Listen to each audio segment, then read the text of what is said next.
The economic condition and life of the people in the Middle Ages.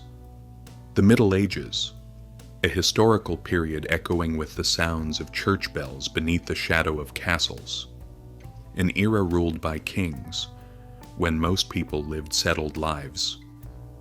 Today, we'll take a closer look at how life truly unfolded in this age, how ordinary people lived, what they ate, under what conditions they worked, and what they did to survive. The foundation of the medieval economy. Land. The heart of life in the Middle Ages was the land. There was no industry, money circulation was limited, and trade was often avoided. A person's status was measured by the size of their land. That's why, when people thought of the economy, they immediately thought of the feudal system. In the feudal order, society was divided into three classes: the nobility, the clergy, religious figures, the peasants. The nobles were the true owners of the land. However, the church controlled a large portion of it, in some regions more than 30%. The peasants lived and worked on these lands, produced goods, but were generally not considered the true owners. These people were known as serfs, semi-free laborers. Technically, they weren't slaves, but they weren't free either.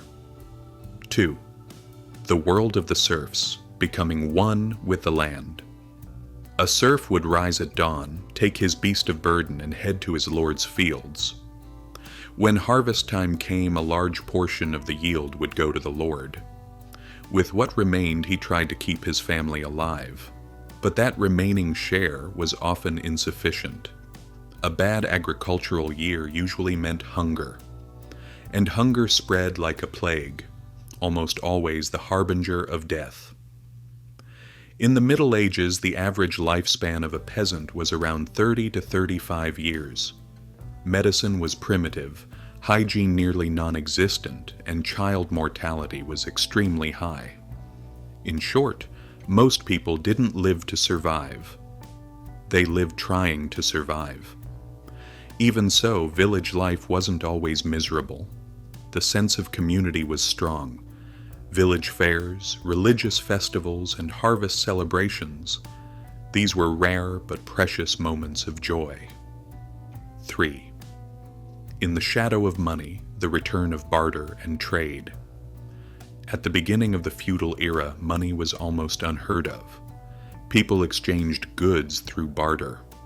A farmer paid with barley, a blacksmith with his hammer, a shepherd with his livestock. But after the 11th century, Europe began to regain momentum. The Crusades opened trade routes with the East. Spices, silk, glass, and precious stones began to flow into the West. These brought back not only goods, but also the concept of money itself. Trade centers began to flourish in the cities. Venice, Florence, Bruges, Paris, and London became the heart of commerce, where markets emerged and a new class of wealthy merchants was born. The first banking systems appeared in Italy, specifically around the Medici family. Thus, wealth was no longer measured only by land, but also by money. 4th, life in the city. A new way of living. By the 12th and 13th centuries, as cities grew, peasants began to flee to them. Because anyone who lived in a city for a year without causing trouble was considered free. Life in the city was completely different from village life.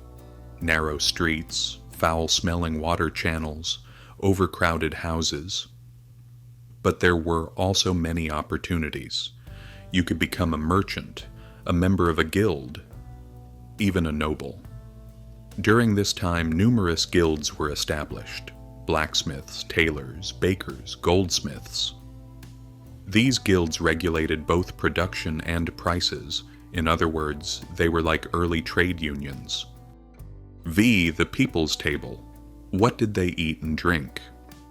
A peasant's table was quite simple: bread, soup, oats, onions, sometimes a bit of cheese. Meat, only on special occasions. Water was generally not drunk directly because it was dirty.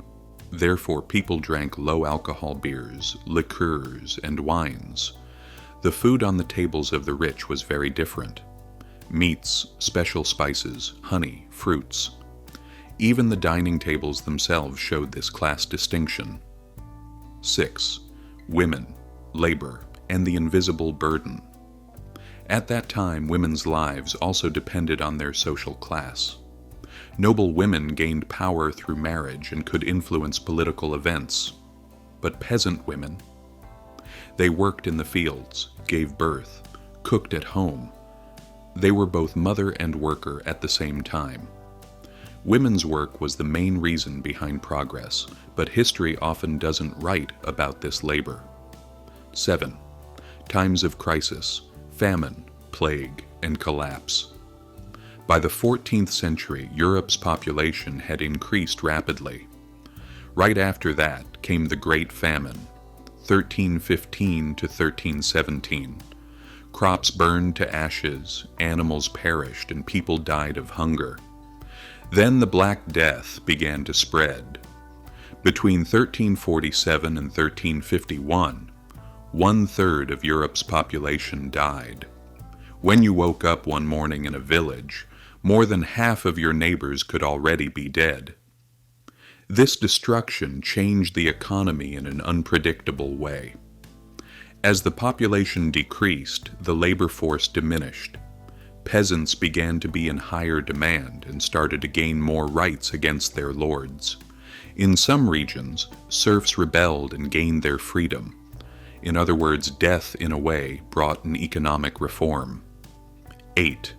The harbinger of a new era, the trading bourgeoisie. In the post-plague period, as settlements revived, a new class emerged, the bourgeoisie. These were people who became wealthy through trade, money, and craftsmanship. Now, not only land, but also money meant power. This class laid the foundation that would, centuries later, give birth to the Renaissance, and even modern capitalism. During this period, for the first time, accounting books were kept, and the double-entry bookkeeping system was introduced. Money became not only a medium of exchange, but also a means of investment, and this was something that would profoundly change the destiny of Europe. 9. From daily life, peasant, craftsman, noble. For a peasant, the world did not extend beyond his lord's land. For a craftsman, life began behind the doors of the guild. For a noble, the world was within the four walls of his castle. But all of them lived within the same system. One produced, one protected, and one ruled. That's how the economy continued to move forward. Eccas. Conclusion. The legacy the Middle Ages left us. When we think of the Middle Ages, we usually imagine dark, dirty, and primitive times. But in reality, that era laid the foundation for modern life. Agricultural production tools, trade routes, banking systems, urban economies, they were all born here. The roots of the economic terms we use today were planted in that period: credit, interest, guild, rent, salary. So, the Middle Ages were not just a transitional period, but in fact the birth pains of the modern world.